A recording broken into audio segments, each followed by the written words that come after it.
কোরআন হলো গোটা জগৎবাসীর জন্য ঔষধ। এর নবীর উম্মত তাকায় দেখো, একটা কথা বারবার শুনতে ভালো লাগে না, কোরআন যত পড়ি ততই মজা লাগে। বাংলা ভাষা শিখার জন্য একটা বই পড়েছিলাম, 10 পৃষ্ঠার আদর্শ লিপি। সারা বাংলাদেশে খুঁজে একজন আদর্শ লিপির হাফেজ পাইবা না। কোরআনের হাফেজ কম না বেশি? বলেন।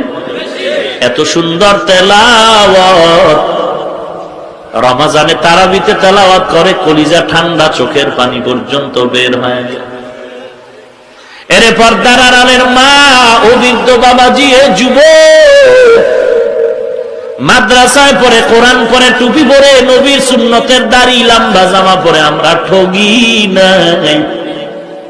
যদিও তোমার মতো কোটি টাকার মাস্তানি নাই, বাহাদুরি নাই, তবে আল্লাহর শুকর আমরা অশান্তিতে নাই।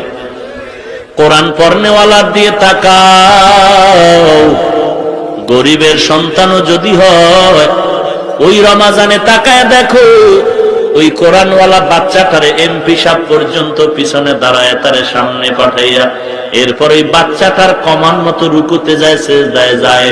এমপি সাহেব মনে মনে ভাবে নাই, তুই গরিবের ছেলে, তোর কথায় আমি উঠবো বসবো, এটা হতে পারে না। বরং এমপি ওই গরিবের কথায় উঠে বসে, রুকু সেজদা দিয়া, নামাজের সালাম ফিরাইয়া, কোরআন তেলাওয়াত করনেওয়ালা হাফেজ রে কয়, সুন্দর তেলাওয়াত, ভালো লাগলো, হুজুর একটু দোয়া করবেন, আল্লাহ যেন আমারে মাফ করে দেয়। এর থেকে আর সম্মান কি চাই যে এমপি দোয়া চায়? এর থেকে সম্মান আর কি চাই? কই কোরআন পড়নেওয়ালারা তো কেউ না খায় মরে নাই, বরং যারা খাওয়ার জিন্দিগি, খাই জিন্দিগির সদস্য হয়ে সার্টিফিকেট নিয়ে দৌড়াচ্ছে, এর মধ্যে তাকায় দেখো, হাজার না লক্ষ লক্ষ আমার কলিজার টুকরা যুবক, মা বাবার চোখে পানি, সন্তানের চোখে পানি, পরীক্ষা দিছে, ভালো নাম্বার পাইছে, সার্টিফিকেট নিয়েও চাকরি নাই, কান্না করে, মাঝে মাঝে আইসা দোয়া চায়, হুজুর একটু দোয়া করবেন, চাকরির জন্য ইন্টারভিউ দিলাম, পাস করেছি কিন্তু চাকরি হয় না। এক জায়গায় লাইন লাগায় দেখলাম, বলে 20 লাখ টাকা লাগবে, 40 লাখ টাকা ঘুষ দিতে হবে, না হয় চাকরি পাওয়া যাবে না। আমার মায়ও আমারে ধমক দেয়, বাবায় ধমক দেয়। মা বাবায় কত কষ্ট করে বাড়ি ঘর বিক্রি করে আমার লেখাপড়া শিখাইছে, বিদেশেও যাইতে পারি না, ধার করিয়া টাকা জমা দিলাম, যাদেরকে দিলাম সে দালালরা বিপাকে ফালায়া রাখছে।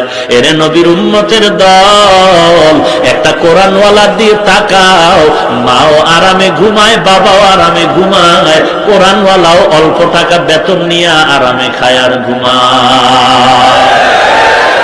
এরে নবীর উম্মতের দল, স্কুলে পড়ো, কলেজে পড়ো, ভার্সিটিতে পড়ো, ইঞ্জিনিয়ার হইবা তুমি, ডাক্তার, ডক্টর, প্রফেসর হও, কোনো আফসোস নাই, বরং তোমাকে ধন্যবাদ জানাই, কারণ ইঞ্জিনিয়ার আমগো মুসলমানের মধ্যে দরকার আছে। আমাদের মুসলমান পরিবার স্বাধীনভাবে বাঁচতে হলে আমাদের ডাক্তার লাগবে, ডক্টর লাগবে, কলামিস্ট লাগবে। তুমি স্কুলে পড়ে হও কলামিস্ট, তুমি স্কুল কলেজ ভারী দিয়া তুমি একজন ডাক্তার হও, ধন্যবাদ।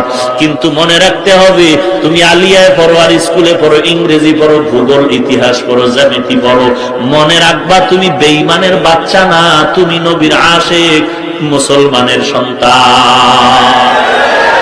তোমার এই ব্যাকগ্রাউন্ড তুমি যেন ভুলে না